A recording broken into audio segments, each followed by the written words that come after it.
ډېره مننه سیال صاحب. لومړی خو د دې نه مهم دا ګڼم چې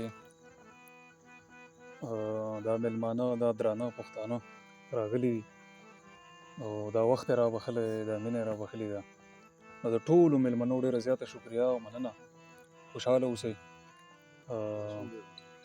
قدرمن شئ ټول. وخت نه اخلمه، مشرانو خو ښه شعرونه ووایي، زه هم د خپل وس مطابق نیازي صاحب اجازت دی.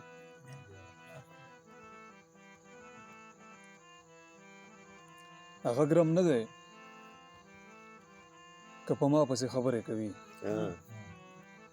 مجیبه واوره، هغه ګرم نه دی که په ما پسې خبرې کوي. مونږ چې څوک هم په سر کښېنوو وزرې کوي. هغه ګرم نه دی که په ما پسې خبرې کوي. مونږ چې څوک هم په سر کښېنوو وزرې کوي. پروا زمونږ یو چې عظمت د مینې نه پېژنو، ګنې په مینه کې خو کاڼي هم خبرې کوي. پروا زمونږ یو چې عظمت د مینې نه پېژنو، ګنې په مینه کې خو کاڼي هم خبرې کوي. ډېره مننه. څه شعرونه نور دي استاجي. زه په جنت کې فقط ستا د لاس اوبه غواړم. زه د زرګونو کلو ناستې هورې نه غواړم. زه په جنت کې فقط ستا د لاس اوبه غواړم. زه د زرګونو کلو ناستې هورې نه غواړم. دا چې زمونږ روغه نه راځي نو دا وجه ده ته ما ته څه راکوې خدایه او زه څه غواړم.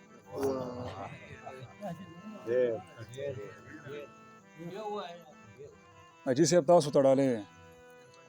دا چې زمونږ روغه نه راځي نو دا وجه ده ته ما ته څه راکوې خدایه او زه څه غواړم. خدایه پښتون یم دا خلک رانه ځکه سوځي، دوی زما سر ټیټول غواړي او زه نه غواړم. ډېره مننه قرباني.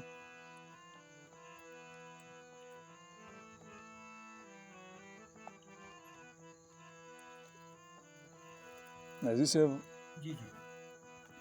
دا چې سپین مې شو ویښته کمزوری کېږم. زه یې نه منم خو زه کمزوری کېږم. دا چې سپین مې شو ویښته کمزوری کېږم، زه یې نه منم خو زه کمزوری کېږم. ته مې هېره یې او ډېرې ورځې وشوې، اوس په تا پسې په زړه کمزوری کېږم. د دیدن شېبې راووروه یاره، لکه ډنډ د بارانه کمزوری کېږم. ډېره مننه. د دیدن شېبې راووروه یاره، لکه ډنډ د بارانه کمزوری کېږم. زه چې کله نه دا ستا په مینه رنګ یم، نه زړېږم او نه کمزوری کېږم. د یار د تللو په لحظه کې خلک څه نه وایي. د یار د تللو په لحظه کې خلک څه نه وایي. د خپل ارمان په جنازه کې خلک څه نه وایي. زه به د امن په راتلو بس دومره ووایم چې ښکلې ډرامه ده او ډرامه کې خلک څه نه وایي.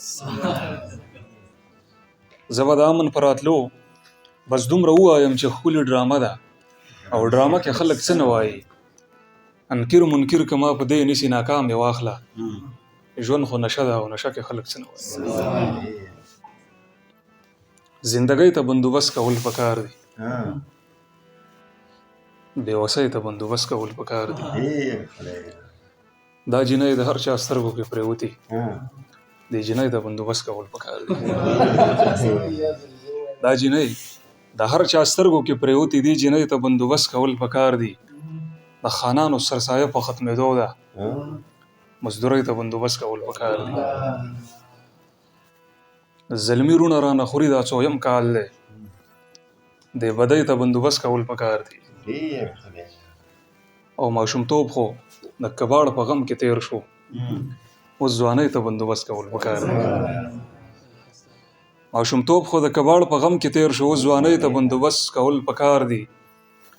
موسم بیا لیونی شوی دی یارانو، موسیقۍ ته بندوبست کول پکار دي. هسې نه سبا ډاکټر وي پروازه، کالجۍ ته بندوبست کول پکار دي.